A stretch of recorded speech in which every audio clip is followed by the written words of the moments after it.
यशवंतराव होळकर मालिका भाग 3 गुरुकुलाचा भडका आणि माळवाच्या जंगलातील संघर्ष। मित्रांनो, मागच्या भागात आपण पाहिलं की काशीराव होळकरांनी गादीच्या लालसेपोटी दौलतराव शिंदे आणि पेशव्यांशी हातमिळवणी केली होती। आजच्या तिसऱ्या भागात आपण पाहणार आहोत की या विश्वासघातामुळे होळकरशाहीवर कोणता भीषण प्रसंग ओढवला आणि यशवंतरावांना घर सोडून जंगलात का जावं लागलं। 14 सप्टेंबर 1797 च्या रात्री जेव्हा मल्हारराव आणि यशवंतराव पुण्याच्या भांबुर्डा भागात गाढ झोपेत होते, तेव्हा शिंदेच्या सैन्यांनी त्यांच्या छावणीवर अचानक हल्ला चढवला। या अनपेक्षित हल्ल्यात यशवंतरावांचे थोरले बंधू मल्हारराव होळकर लढता लढता वीरगतीला प्राप्त झाले। संपूर्ण छावणीत रक्ताचा सडा पडला गेला होता।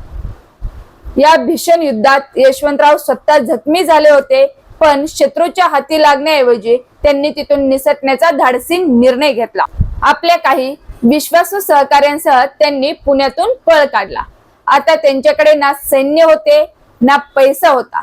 आश्रयाच्या शोधात ते नागपूरचे शासक रघुजी भोसले यांच्याकडे गेले, पण तिथेही पेशवे बाजीराव आणि दौलतराव शिंदेचा दबाव इतका प्रचंड होता की रघुजी भोसलेंनी यशवंतरावांना मदत करण्याऐवजी कप्तानने कैदेत टाकले।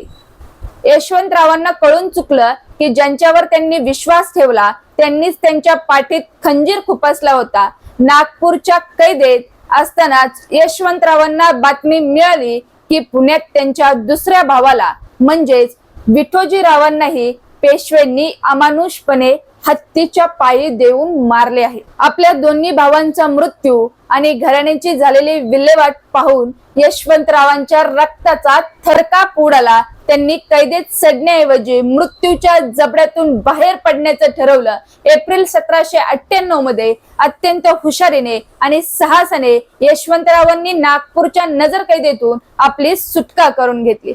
शत्रूचे सैनिक मागे असतानाही ते जंगलाच्या वाटेने थेट माळवाच्या दिशेने धावले।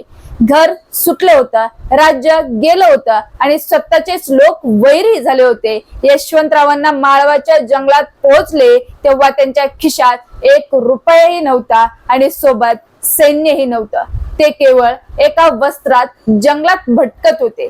कित्येक दिवस त्यांना उपाशी राहावं लागलं, पण त्यांच्या मनगटात होळकरांचं रक्त आणि डोक्यात प्रतिशोधाची आग होती। त्यांनी हार मानली नाही। माळवाच्या जंगलातील भिल्ल आणि स्थानिक लोकांनी या एकाकी राजकुमाराची अवस्था पाहिली आणि त्यांच्यातील अंगार ओळखला। जंगलात राहून यशवंतरावांनी स्वतःची नवी ओळख आणि नवी शक्ती निर्माण करायला सुरुवात केली। पण एका एकट्या राजकुमाराने जंगलात राहून सैन्य कसं उभा केलं, भिल्ल आणि पेंढारे यांच्या पाठीशी कसे उभे राहिले आणि माळवाच्या जंगलातून सुरू झालेली ही ठिणगी संपूर्ण भारताला कशी हादरवणारी होते, हे जाणून घेण्यासाठी नक्की पहा भाग 4।